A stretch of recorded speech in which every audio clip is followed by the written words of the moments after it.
বৈষম্য বিরোধী শিক্ষার্থীদের আন্দোলনের মুখে হাইকোর্টের রায় বাতিল ঘোষণা করেছে আপিল বিভাগ। সেই রায়ের আলোকে প্রজ্ঞাপন জারি করেছে সরকার। নতুন বিভাজন অনুযায়ী সব গ্রেডের সরকারি চাকরিতে নিয়োগ হবে 93% মেধায় আর 7% কোটার ভিত্তিতে। থাকছে না জেলা নারী ও মুক্তিযোদ্ধার নাতি কোটা। তবে কোটা সংস্কার আন্দোলন ঘিরে আক্রান্ত হয় বাংলাদেশ। কোটা সংস্কারের দাবিতে বেশ কিছুদিন ধরেই আন্দোলন করে আসছিলেন সাধারণ শিক্ষার্থীরা। হামলার মুখে পড়ে শান্তিপূর্ণ সেই আন্দোলন সহিংসতায় রূপ নেয় গত সোমবার।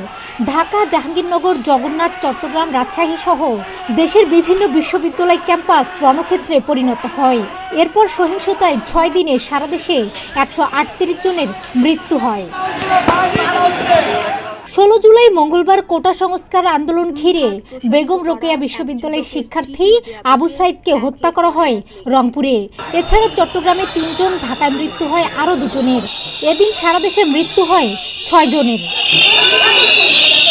পরদিন বুধবার পবিত্র আশুরায় সরকারি ছুটির দিন থাকায় বড় কোনো কর্মসূচি ছিল না শিক্ষার্থীদের। তবে বিশ্ববিদ্যালয় বন্ধ ও শিক্ষার্থীদের হল ছাড়ার নির্দেশনা দেয় প্রশাসন। একরকম বাধ্য হয়ে হল ছাড়তে হয় তাদের।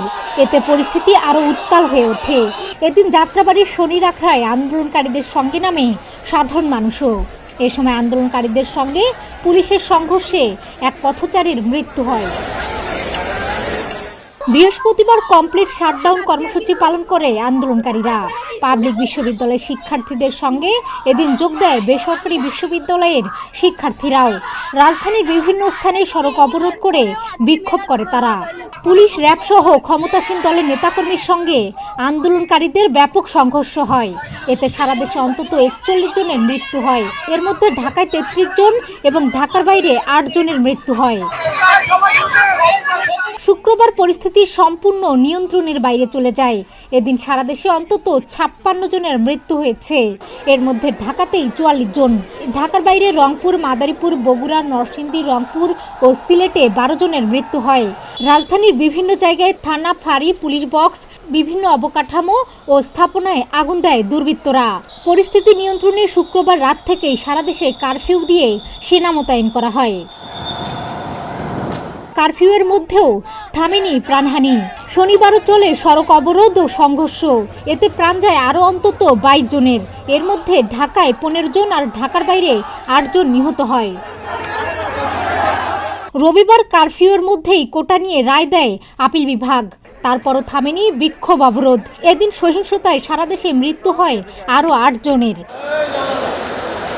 সোমবার সহিংসতাকারীদের ধরতে বসুন্ধরা আবাসিক এলাকা, যাত্রাবাড়ি, মিরপুর উত্তরা সহ বেশ কয়েকটি এলাকায় ব্লক রেইড ও চিরুনি অভিযান চালিয়েছে পুলিশ। পুলিশের সঙ্গে সেনাবাহিনী ও বিজিবিও এতে অংশ নেয়। গত মঙ্গলবার থেকে রবিবার পর্যন্ত 6 দিনে আন্দোলন ঘিরে সহিংসতায় কমপক্ষে নিহত হয়েছে 138 জন। গুলিবিদ্ধ হয়ে আহত হয়েছে রাজধানী সহ সারা দেশে অন্তত 5000 মানুষ। নিহতদের মধ্যে নারী, শিশু, পথচারী, পুলিশ ও সাংবাদিকও রয়েছে। ডেস্ক রিপোর্ট, প্রতিদিনের বাংলাদেশ।